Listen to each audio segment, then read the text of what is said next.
Hi, my name's Simon K. Jones, and you're listening to the audio version of Tales from the Triverse, my ongoing serial. This is a new story called The Vanishing Star. This is part 1. The Apalan Rainforest, 3203, late leafless. Doors had always fascinated Jana Marquez. Entrances, exits, cave mouths, the line between the sea and the shore.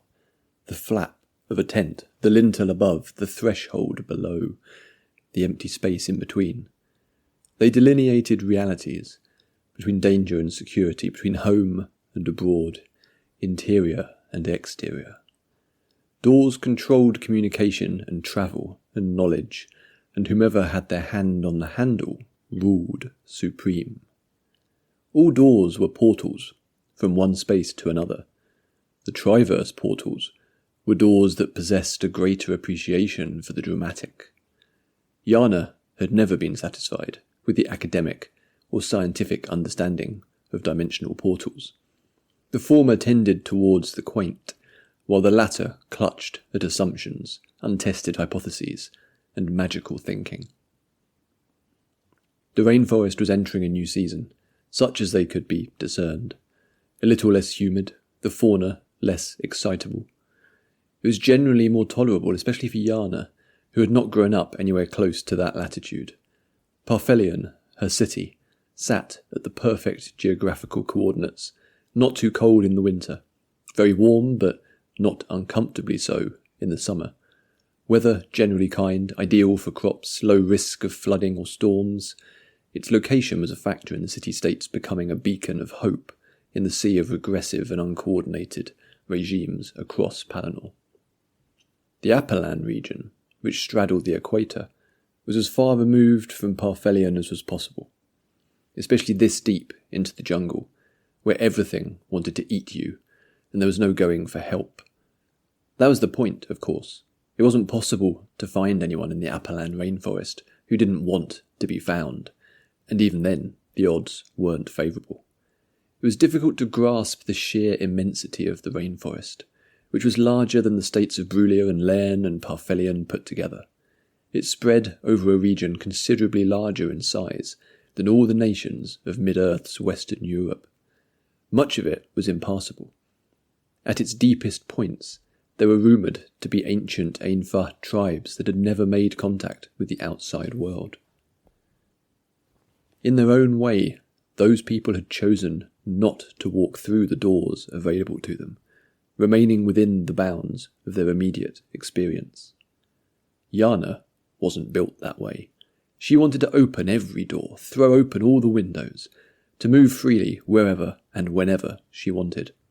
So much to see, so many places and universes, and only a single life in which to witness them all. She put a hand to Lola's forehead, where she lay on the stretcher in the dappled sun that pierced the tree canopy. Her skin was a normal temperature at last. The fevers had passed after the first weeks, followed by a clammy chill, even in the bright sun days. Professor Samova had worried about bringing her back to the camp, given the wild unpredictability of the forest, but had been won over once he'd had an opportunity to explore the area. His childish excitement when he'd returned from a nearby walk, clutching a bundle of mushrooms and leaves to his chest, had given them all much amusement.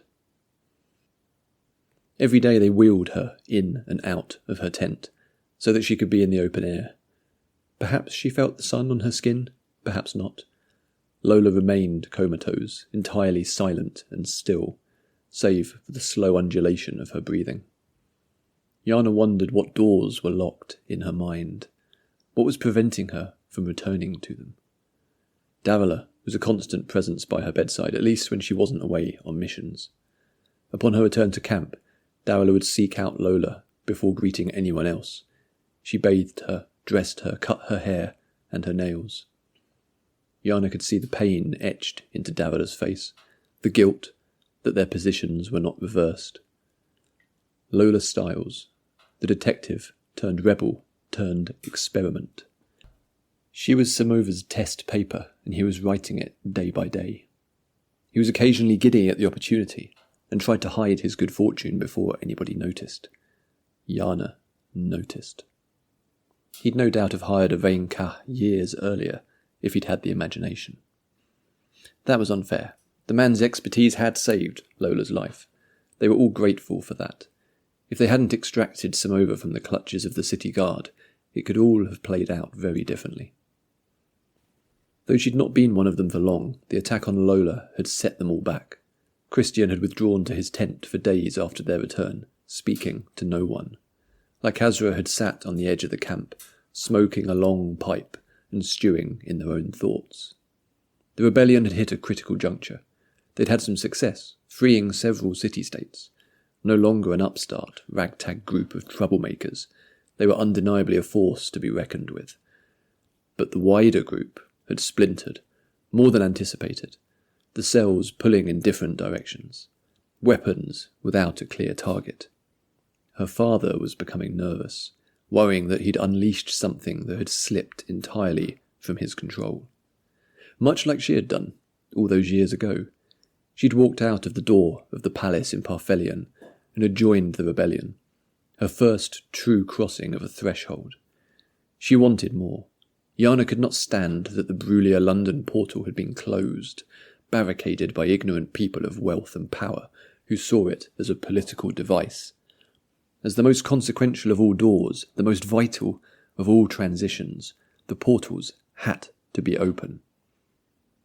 There was the other portal that led through to the Atlantic Ocean on mid-Earth, another locked-down door, closed to all but officially sanctioned personnel. Due to it opening in a remote region of Palinor, mid-Earth had claimed both sides of the portal as sovereign territory. She'd urged Christian to consider an assault on the portal station, but he'd always dismissed the idea as being too dangerous. Another major portal existed on Palinor, the unstable void that lurked in a hall at Fountain University, inactive and uncrossable. The joining had created two portals in Brulia, but only one was functional. There was, of course, a second inactive portal located in the London of Max Earth, at a position equivalent to the one in Brulia. She wasn't the first portal theorist to assume that the broken portals should have connected to each other, linking Brulia directly to Max Earth, without needing to use Mid-Earth as a stepping stone. The original spell, 200 years earlier, hadn't worked properly, and they'd been left with 40 voids in the single link to Mid-Earth. Everything had flowed from that. The power of Brulia, the influence of London as the central hub of the Triverse, the advance of the Kingdom of Great Britain, the insidious soft power osmosis of Max Earth, a single door dictating all of their fates. Others had tried to resolve the issue, to fix the 40 portals, but none had succeeded. Portal physics was still a mystery. The original spell had never been replicated. Though denied by the university, Yana was certain it had been the work of Cainamore, the rambunctious great experimenter. She'd read all his published works before she was 16. Through her courtly access she'd been able to locate rarer tomes, and had even visited the archival library at Fountain University on 2 occasions. The man's journals were incredible, but had not helped. They were incomplete, scattered to the Triverse in the earliest days of the joining, when plunder was on the minds of those from Mid-Earth and Max Earth. Several of his books and diaries resided in museums 2 portals away. Yana was unlikely to receive an invite to a reading, having ran away from Parthelion to join the rebels many years earlier. Besides, even the fragments she'd pieced together didn't make any sense. The power requirements alone for a spell that could create portals and pierce across dimensions were inconceivable. Reports from the time made no sense. Still, she wanted to open all doors. The portals were the biggest and most difficult doors of all, and she was determined to push them open. Gently brushing her hand through Lola's pale hair, she smiled down at the sleeping woman. One door at a time. Thanks for listening. You can leave a comment and find more about Triverse over on the newsletter at simonkjones.substack.com.